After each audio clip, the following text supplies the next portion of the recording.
The Vox Markets Podcast with Justin Waite. Nothing in this podcast is intended as investment advice, and the people in this podcast may hold positions in the stocks they talk about. Do not buy anything based solely on a tip or recommendation. Please do your own research. And joining me on the podcast right now is George Frangeskides, Executive Chairman of Alba Mineral Resources, ALBA's ticker there. George, thanks for joining me.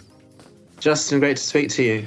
Yeah, and you've released an update today in relation to the progress of the company's development plans at Clogau St David's gold mine, of course, and development plans there, and lots of exciting stuff going on, and we'll dig into that. But as always, George, for people not familiar, explain what Alba's all about, please, if you could.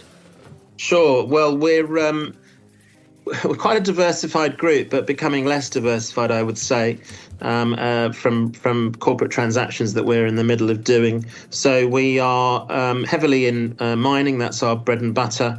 North Wales, we have a suite of assets in North Wales within the Dolgellau Gold Belt. Clogau St David's is our flagship gold project and former gold mine.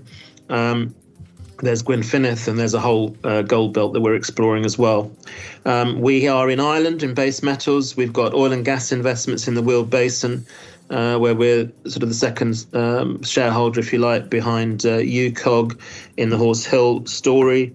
And we've got some very strong assets in Greenland, mining assets in Greenland that we are spinning out into Green Rock Mining PLC. Excellent stuff. Okay, so essentially this RNS here, you discovered since the completion of Phase 2 surface drilling, the geological model, you say, of Clogau St David's mine has evolved to highlight additional structure features that have historically been overlooked. So what's the thoughts now? What are you going to do here, George?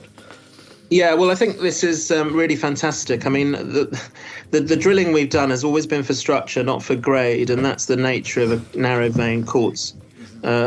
quartz vein deposit like this. So, but the drilling has been really on point every single hole, pretty much. The guys have really understood the way that the structure, and it's a fairly complex structure at Clogau, works, and piecing it together as we go through with our work. So this latest drilling has really enabled us to identify that there is a sort of new branch, if you like, of the main vein, which we're calling the new branch lode.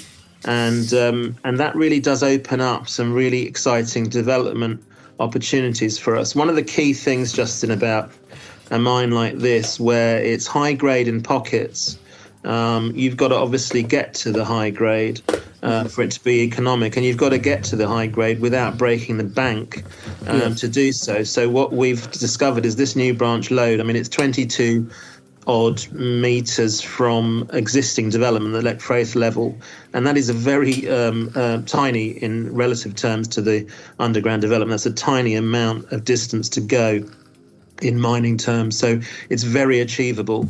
And then another 23 metres takes you to the Jack Williams lode, and this is all virgin ground within two past producing lodes, significantly producing lodes within the lodes just means quartz veins really, within the Clogau mine system. So it's very exciting that we can get, with putting in about 45 metres of development, we should be able to get to these two virgin zones in known producing lodes, but have never been touched before. So, as I say, that's a significant development. It really adds to the piece here as what we're doing. We're putting together a mine plan.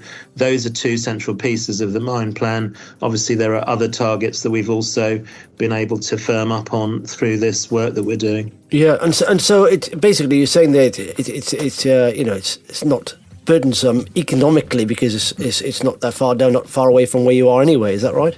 Yeah, I mean, you've got to put in a new drive, or you've got to put in, depending on which way you're going, you've got to put in a winds or a shaft. I mean, these things have a cost to them. We know what the costs are, ballpark, and we can calculate, a per metre price. We're not having to go, 200 metres into the bedrock. We're talking about a few tens of metres. It makes a massive difference to the economies of getting to the areas that we want to get to and pulling out significant hundreds of tons of material and processing it to get the high grade. So that's the name of the game with Clogau, with any deposit of this sort. So the drilling has come up trumps. We couldn't have done any better. The guys have done a phenomenal job.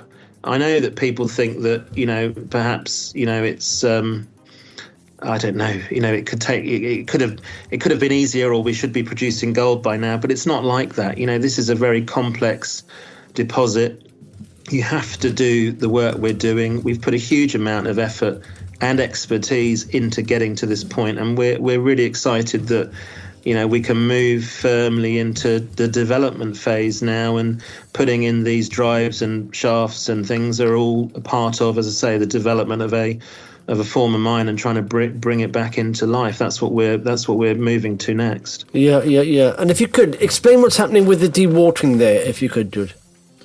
Yeah, I mean, that's also been the subject of quite a lot of speculation. So I think it was important to produce what is a fairly lengthy update. So some people like that, some people don't like that, but it is all there. If you know, well, there's a lot more to it than that, but it's the summary of where we got to. And I think we wanted to show that, we have a really, really high caliber team on all aspects to do with Clogau St David's. It is, the regulatory piece is just as complex, frankly, as the technical piece, but we're on top of all of that. We've got the right experts who are advising us, whether they're hydrogeologists or geochemical engineers.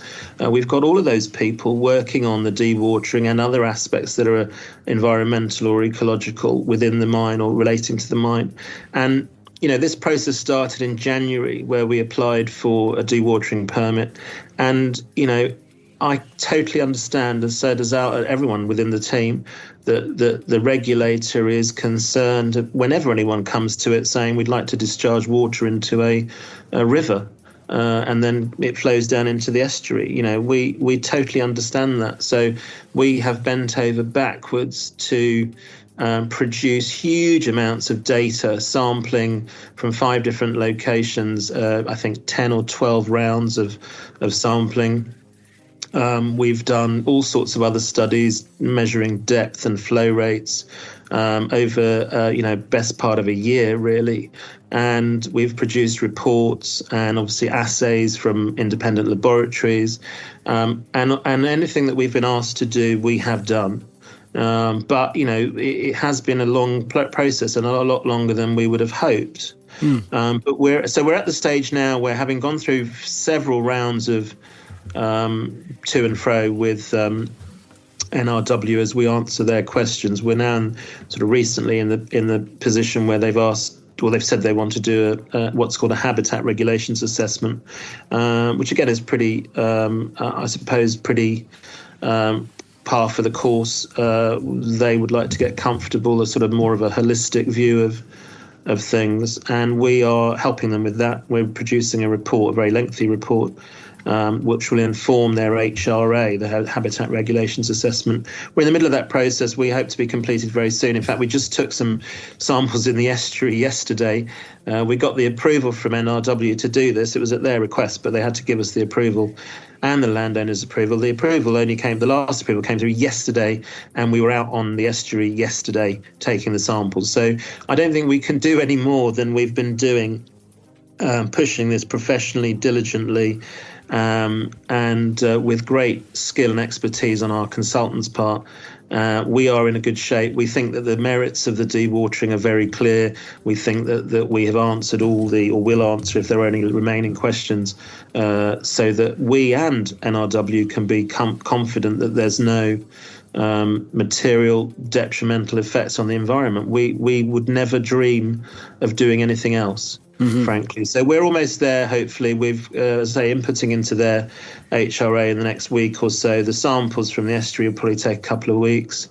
And then it's over to them. And they appreciate that this has taken a long time, and they will already have told us in discussions that, they will seek to expedite their HRA so that they can get to a determination of our dewatering permits. But, so that's where we're at. And I wanted people to understand that it isn't, some of these things are not simple when you're dealing with a former mine and you're close to a water course. And that is just the name of the game. It is not always plain sailing. But, we can do no more. We can put no better expertise on it than we've put on it, and we are very confident that we will get that dewatering permit. But the other takeaway message, sorry for the very long-winded That's all right. response, but the other takeaway message from that is, and from this RNS is, don't worry. We expect to be able to dewater. We hope for a good result on that. But we've got lots of other very significant targets within the mine, which obviously do not need dewatering. They're within the existing mine development, within the footprint of the producing parts of the old mine, and there are no dewatering type issues there. So they have a very different profile. We have several targets that we're going to go and look to develop. So whilst the Leckfraith shaft has been, taken quite a lot of focus from a lot of people, which I understand because we'd like to do it very much. It isn't the only game in town by any stretch. And I think that's important to understand. And you mentioned that they are sympathetic to the time it's taken there, and so I suppose you have no idea though how long they'll continue to sort of look at it, or do they give you any kind of indication as to how long the next process? I think it's very hard for the regulator to sort of give us. I mean, we're not in actual, as far as I know, we're not in sort of regulated timescales in this situation. So, but we can do no more than work cooperatively and collaboratively with all the regulators. It's all we've ever done. We seek not to fight any regulator. That's a silly way to go about things, but to work cooperatively with them, to supply them with information that they require, and to hopefully get to the right result. That's the best, in my experience. That is absolutely the best way, the only way, frankly, to go about something like this. So they've just said they understand it's taken a long time, and and they will do their utmost to turn it around quickly. So I think what we need to do from here is, obviously, when we have material developments on that front, and we've got sight of the end game, then we'll obviously let people know. But I'm hopeful it will be soon. I just don't want to sort of give undue expectations, but soon is my expectation. Whatever, take that however you want to. But I expect it's in everyone's interest to get to an end of the process soon. Yeah, absolutely. Okay, George, as always, if you could, highlight of what you talked about, as you know, on the front page of Vox, there are 10 companies that are most followed to get on that list.